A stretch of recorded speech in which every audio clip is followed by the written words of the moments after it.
Hi,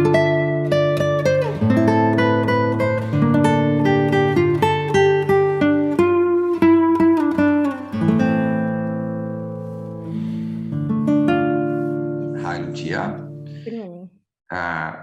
With the paper named The Role of the Third in the Genesis of a We Perspective.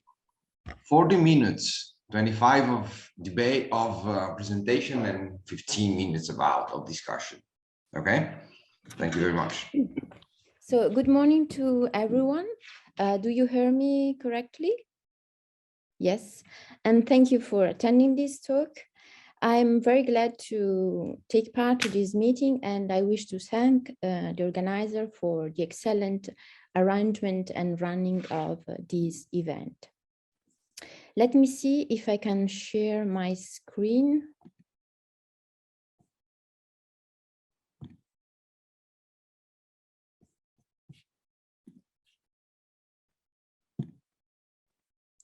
Can you see? Yes.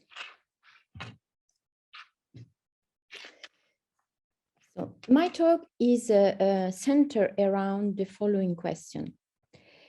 What kind of relation to others is relevant for the emergence of a we perspective?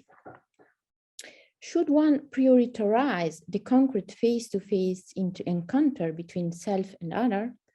Or should one rather focus on the much more complex social configuration involving the figure and the function of a third party? Up to present, most, if not all, the philosophical answer given to this question highlight the importance of the I-you relation as a key to a proper understanding of the foundation of a we perspective. The central argument in this position is that the capacity to adopt a second-person perspective, a perspective in which one relates to another as a you, is crucial for the constitution of a kind of we is greater than me psychological orientation. But to what extent is such an argument plausible? Does a story built around I and you, ego and alter ego, sufficient to explain the emergence of a we perspective in complex, polycentric, and constantly shifting social configuration that go behind the here and now and involve the plural position of you and they? In this talk, I suggest that it might not. Drawing upon some conceptual resources offered by Jean-Paul Sartre and Sigmund Freud, I shall argue that to trace a way out of this impasse, one needs to shift the theoretical focus from the you to the third. More precisely, I claim that in order to account for the genesis of a we perspective in complex and constantly changing social configuration, one needs to shift the focus from dyadic face-to-face relation of reciprocity between I and you to ternary relation of mediated reciprocity involving a third party, who is at the same time another for the I and a representative of the symbolic order. Not just a third person, but a figure of transition between the first person singular and the first person plural perspective. The decisive point to be retained in this context is that the third party is to be understood as a person, for example, as an external observer, as a witness, or as a third in-group agent, rather than as a realm of being, such as a shared object or a common project. The third is another whose function differ from the first other or the alter ego, and which is conceived in such a way that his mediation gives rise to plural social configuration, which cannot be fully accounted with reference to the dyadic model of ego and alter ego. This argument, which I call the turn to the third in social theory, initiated by George Simmel and Sigmund Freud, is somehow familiar in the social sciences. In contemporary German philosophy and sociological theory, one finds critical reflection on the third as a key to understanding the emergence of complex social configuration, such as political or media institutions, which cannot be explained with reference to dyadic interaction. Rarely, however, one finds reflection on the function of the third within philosophical debates on the we, with the consequence that the qualitative change affected by the intervention of a third party in the relationship between the I, the you, and the we is still underexplored.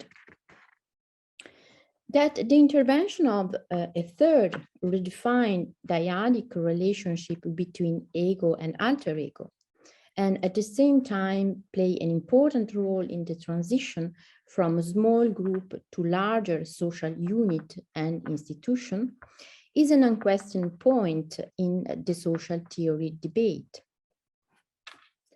That has an important role to play in the process of group identification, and therefore in the transition from a first-person singular to a first-person plural perspective, is what I shall argue for here. My talk is therefore organized as follows. In the first section, I provide an overview of the dyadic model, which is typically applied to account for the emergence of a we perspective and highlight the limitation of such a model. In the second section, I outline an alternative framework by drawing inspiration from Sartre's account of the genesis of group in the Critique of Dialectical Reason, and by focusing on Freud group psychologies and the analysis of the ego. In a final move, I explore the epistemological and heuristic potential of this alternative framework centered on the third in contemporary research on the we, particularly as applied to account for the emergence of a we perspective in groups made up of many.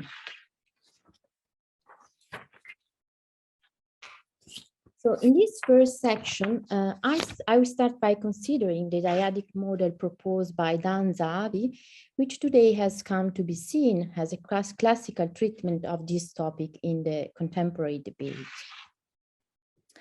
According to his proposal, which mainly draws on the writing of German classical phenomenologists such as Edith Stein, Edmund Husserl, Max Scheler, and Alfred Schutz, a we perspective typically arises out of a dyadic I-U relation involving a special kind of reciprocity, one that requires the ability to adopt what has been termed in psychology a second person perspective, in which I relate to another as a you, as somebody who is also attending to and addressing me.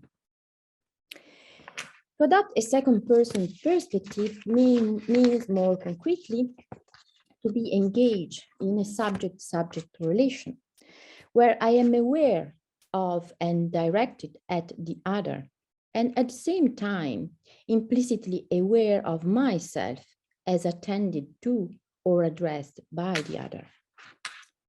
In other words, the emergence of a we perspective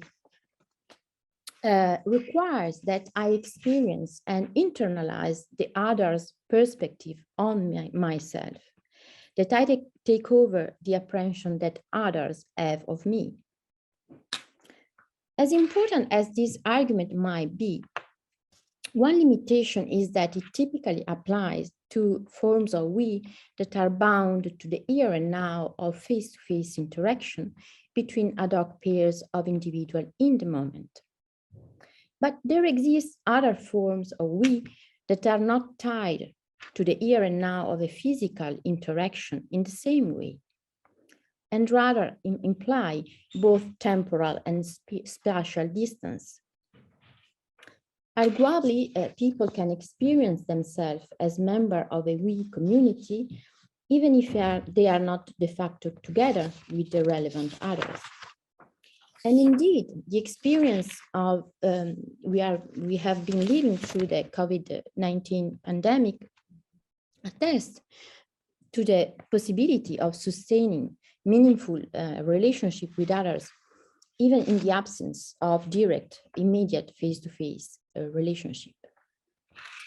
What then if the we connect simultaneously multiple individuals far from each other and unknown to each other? What if the we arises out of polycentric and at the same time constantly shifting and conflicting social configuration? How are we to explain the transition from a second person perspective in which individuals internalize the perspective of a specific or significant other to a kind of fully agent, independent, objective point of view? There is in short no question that an account of the we which focuses on the I-you relation is fairly restrictive. It is this lacuna that I seek to overcome by drawing inspiration from Sartre, whose analysis on the genesis of the group infusion in the theory of practical ensemble are focused on the key role of the third party. In this fascinating book of the critique of the dialectical reason, where Sartre breaks with most, if not all, of the traditional formulation of the relation of the individual to group and society, he faults sociologists for failing to offer a proper account of the relationship between the individual and the community. In his own words, it is a common error of many sociologists to treat the group as a binary relation between individual and community, whereas in reality, it is a ternary relation, in that each individual as a third party is connected in the unity of a single praxis, and therefore of a single perception, with all the group members, and with each of them individually. Such a major claim is then that whatever relation of simple reciprocity there are within a group, these relations are not constitutive of a group behavior and of group thought. What is needed is a ternary relation of mediated reciprocity involving a third party, thanks to which a plurality of individuals becomes a group aware of itself as unity of individual in solidarity. To grasp this claim, I suggest looking closer at Sartre's treatment of the third in the apocalyptic genesis of the group infusion. I will do this in a necessarily schematic way by reading Sartre's work through the following question. How does individual thinking become collective thinking? How does perspectival thinking become collective, objective, reflective, and normative? Sartre provides an answer to this question thanks to what he terms the third party in the critique of dialectical reason. As I read Sartre, there are two ways of understanding the third party within the context of the ephemeral group infusion. There is what I call a weak way, the one that consists of conceiving the third party as a third in-group agent whose function is mainly to foster the mutual understanding and relation among group members. But behind this, there is a strong way, the one that consists of conceiving the third as a temporary leader, whose function is to convey the perspective of the group as a whole to all the other. By third party, Sartre means more precisely a third in-group agent who acts as if were the whole group acting within him. He found himself in the situation where, by acting on the behalf of the group to which he belongs, he induces all the other members to act immediately in the name of the same group. As, I quote, creator of objective and organizer of mean, the third party stands in a tense and contradictory relation of transcendence immanence, in that he is inside the group, yet outside it as a unifier. In this respect, we might consider be considered as a director or a leader whose function is to unify a multiplicity of individuals by conveying a kind of collective, agent-independent, objective point of view. As long as the fusion of the group continues, however, this power passes immediately to another individual in the group, who assume in turn this function in an endless process of grouping. In other words, each member in the group might become a third party and might act as a regulatory third party in the group.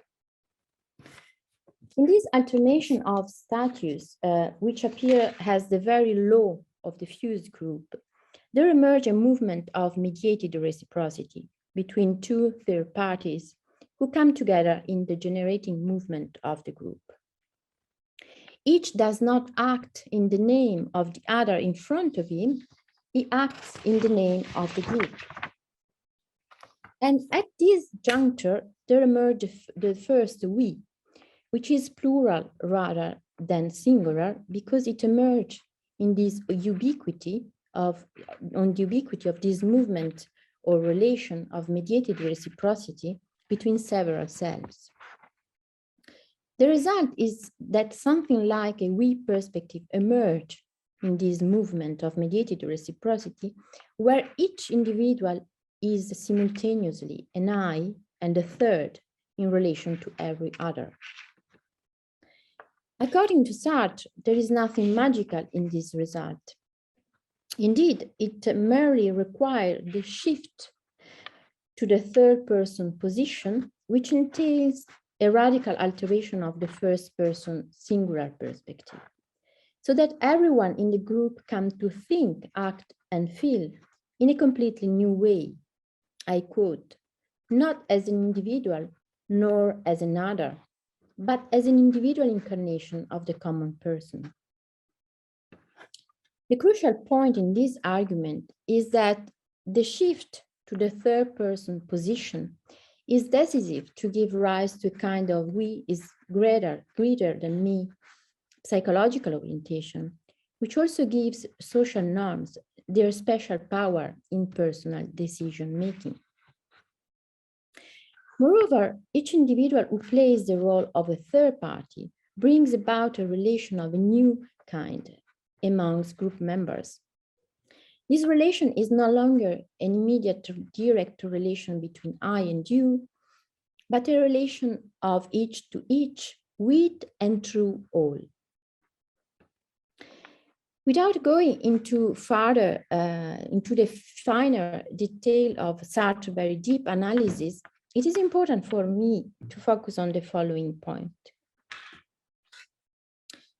First, it is important to notice that the third party has a crucial role to play in the process of group identification, insofar as the internalization of a third party perspective, its synthetic point of view, is the basis on which the first we emerge, which cannot be attributed either to a single individual or to a kind of collective consciousness, since, as we have seen, it emerged in the ubiquity of a relation or of a movement of mediated reciprocity between several selves. Second, it is important to notice that the third functions as a via media or a middle way between the individual and the group. And as such, he enables the move from a subjective self-regarding perspective to a more objective and socially inclusive one, in which each individual thinks from the particular standpoint of all those involved or affected together with him.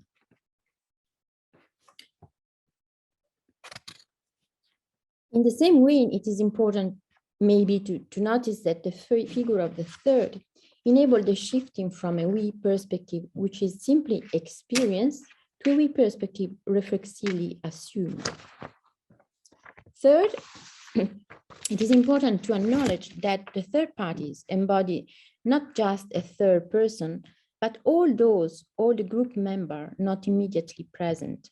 And at the same time, also the norms, values, and aims in which they have a share and which bind them together. Therefore, communicating an identity of interest and purpose to all the others.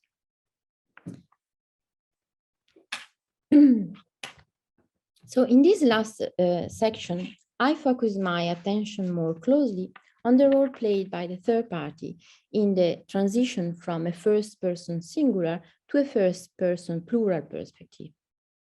As we have seen, my hypothesis is that the third play an important role in this process. But the crucial question that still requires an explanation is how this process can be described psychologically. To answer this question, I suggest using the schema of group identification developed by Freud in his group psychology and the analysis of the ego. Again, I will do so in a very schematic way by focusing on the few pages in which Freud sketches a graphic representation of identification. Just to contextualize, in this fascinating book in which Freud seeks to overcome the limitation of both Le Bon's and Tarde's crowd psychology, he interprets the process of group identification as meaning that the individual gives up his ego ideal and narcissistic self-love and substitute for it the group ideal. In other words, the process of group identification, as described by Freud, implied that a number of individuals have put one and the same object in the place of their ego ideal and have consequently identified themselves with one another in their ego. That is why, in the word of Etienne Balibar, the relation among group members must be described following the schema of a double mimesis, functioning at once horizontally as identification between subjects with one another and vertically as identification with a model that could also be imaginary and whose power of attraction and suggestion induces through a return effect the split of the subject into a I and an ideal, which are both him and different from him. I shall argue that the graph of identification sketched by Freud presents a particular interest from the perspective of our philosophical inquiry for two reasons. First, it shows that a we perspective in a group made up of many arises from relation of mediated reciprocity, functioning at once horizontally as identification between subjects with one another, but also vertically as identification with a third party.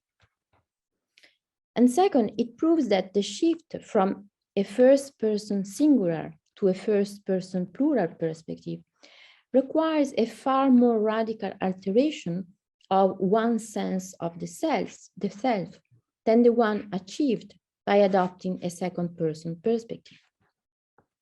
An alteration of one sense of the self that implies the capacity to adopt a third-party perspective, by which each individual gives up her own ego ideal and putting in its place the group ideal. To summarize and conclude, the thrust of this talk has been to demonstrate that the I-you relation involving a special kind of reciprocity between self and other account well enough for the emergence of a we perspective in dyadic form of we that are bound to the here and now of a face-to-face interaction. But it cannot explain how a we perspective emerged in far more complex, polydyadic and constantly shifting social configuration, which go behind the here and now and involve the plural position of you and they. Arguably, if a we perspective is to develop among a plurality of group members, it is not sufficient that each individual take and internalize the perspective of a specific or significant other toward himself. He must also at the same time internalize the collective perspective of the group as a whole. As it should be hopefully clear by now, the third party play a key role in this process, in that it is at the same time an other for the I and the representative of the whole system of perspective shared by the group member. In conclusion, my argument can be formulated as follows. In addition to the capacity to adopt a second person perspective, which entails identification between subjects with one another, the emergence of a we perspective in polycentric and constantly shifting social configuration required a shift to the third person position, through which a kind of group adjunct neutral point of view emerged and is communicated to all the others. Thank you for your attention. Thank you very much, Lucia. Angelino, for this very interesting talk. We have about 10 minutes to discuss. I have to stop the sharing of the screen, or is okay? If you stop the sharing, we see each other a little better, maybe. So I stop the sharing? I suggest so. Okay. Okay. Okay. I also raise my hand. Nikolai. Great, thank you for the talk. That was really rich. I enjoyed that a lot, and I agree with you that this perspective or the issue of the third is lacking in the contemporary debate. So I find that your paper is very, very valuable in that sense. So I have some different questions. I'll try to narrow it down a bit. So I think maybe just two questions. The first question is about whether, in your discussion of Danzahavi and the dyadic approach, you said that one of the main limitation is that they can only account for the here and now we, and not this like spatially and temporally distant we.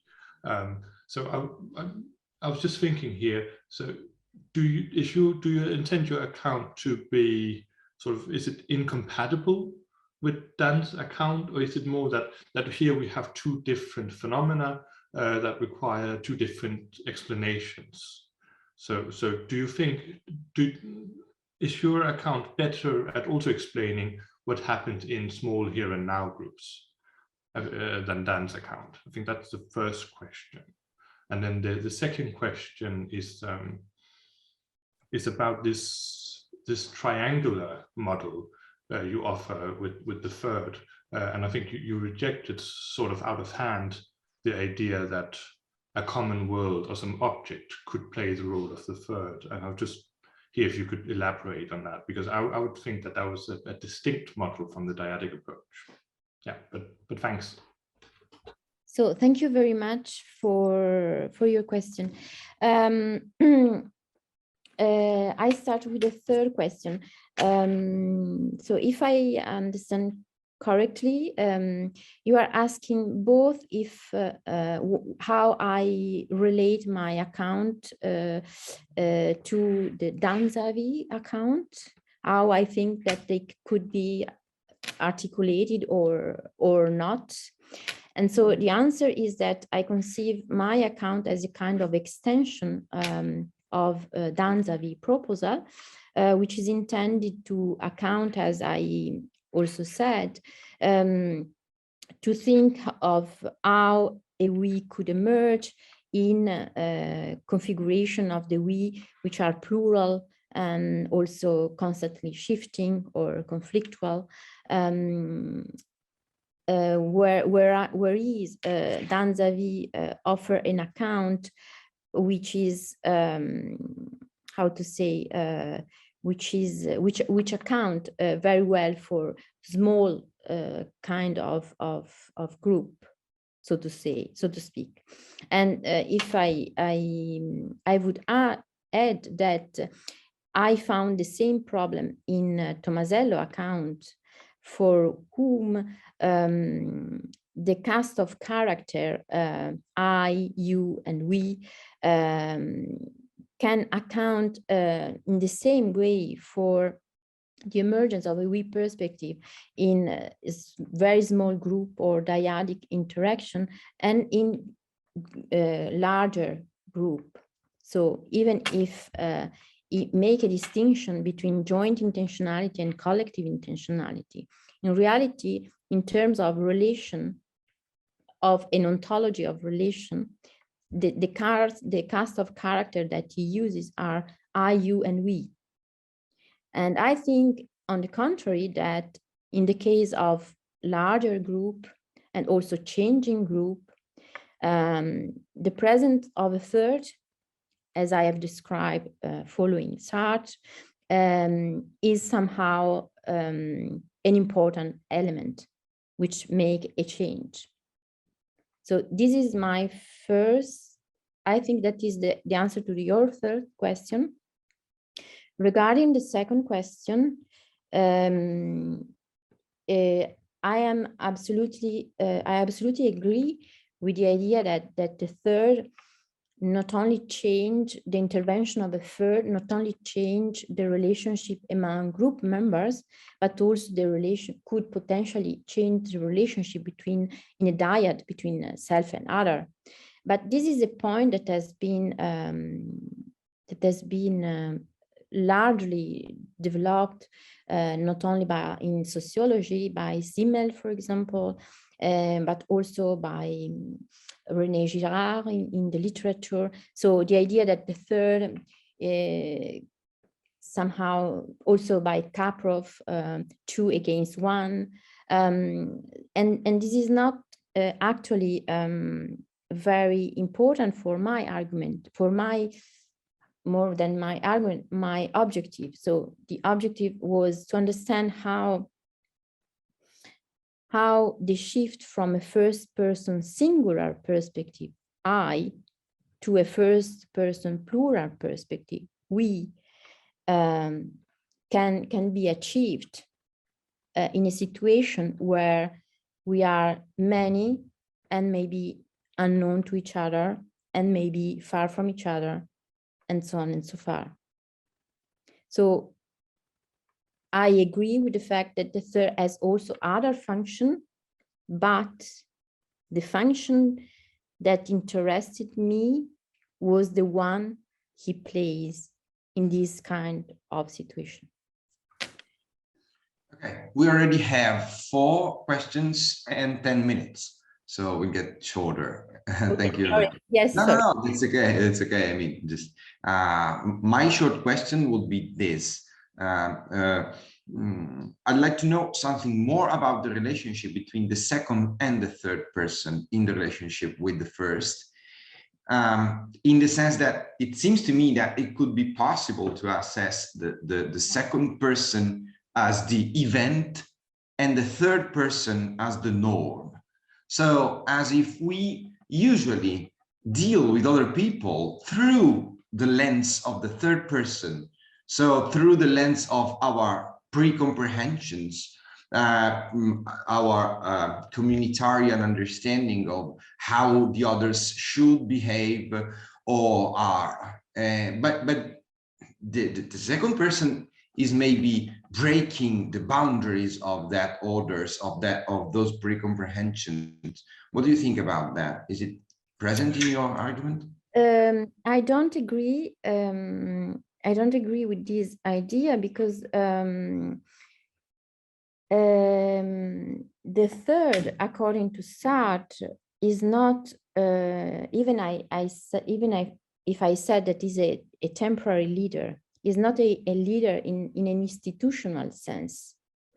He's just a group members that at some point get a kind of synthetic view of what are the norms in the action undergoing action, or in the undergoing situation in which all are involved and take somehow the initiative to make it explicit by word, command, or other. So think the example of Sartre is the French Revolution.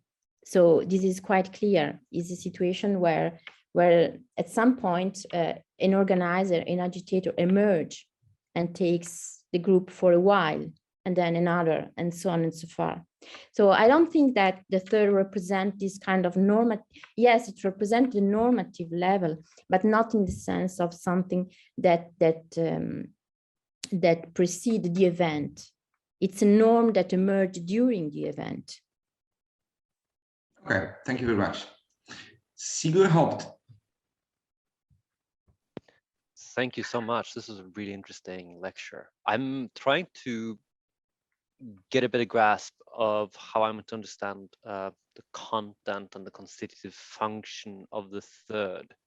And I wondered whether you, for that purpose, could clarify to me the relationship between the notion of the third and the notion of a social role, which to me seems to be, even though it's like intrinsically relational, it's always like always interpreted from like a first personal perspective. Like there's a concept of a father or mother or an employee within the culture, but it's always like, it is always something you take a stand on and enact and give content yourself in a way. I'm not sure to grasp your question. Right. Well, I guess what I'm interested in is Zahavi notes some places how this relationship between I and you also enables for a new and deeper understanding of self as a unit, not merely as a structural feature of the experience, but as actually a subject among other subjects. And would this be and would this amount to what you consider a third, or would is that something completely different? I don't know. I try to answer what I can. I'm not sure to grasp your question. Anyway, I focus on what you says. Can we identify the third with a kind of social role that the self adopt in some moment, and that condition is behavior? Yeah. Is it right? Yeah, that sounds about right. Yeah. I would say that the third is a kind of yes, is a kind of position that the self can switch to, and in which somehow he can, how to say, make a step backward in relation to the first person perspective. Right. I am this and I want this, and take a kind of more objective view on what is happening. So it's a kind of a function of the self. And right. This is very interesting that in the foreword to André Gorde's The Traitor, Sartre explicitly write that for him there are two ways of being a self. The third person, the third position, say, and the first plural position. So in somehow for him, in order to reach the we, the I has to shift from a first person and a first singular perspective to a kind of third person perspective. So a kind of more objective perspective, to make a step backward, right, from himself. That is really fascinating. Sorry, I'm taking up too much of other people's time, so I think I'll leave it at that. We have still 2 questions, but thank you, Sigurd. Daudas, and then Christian. Yeah, thank you.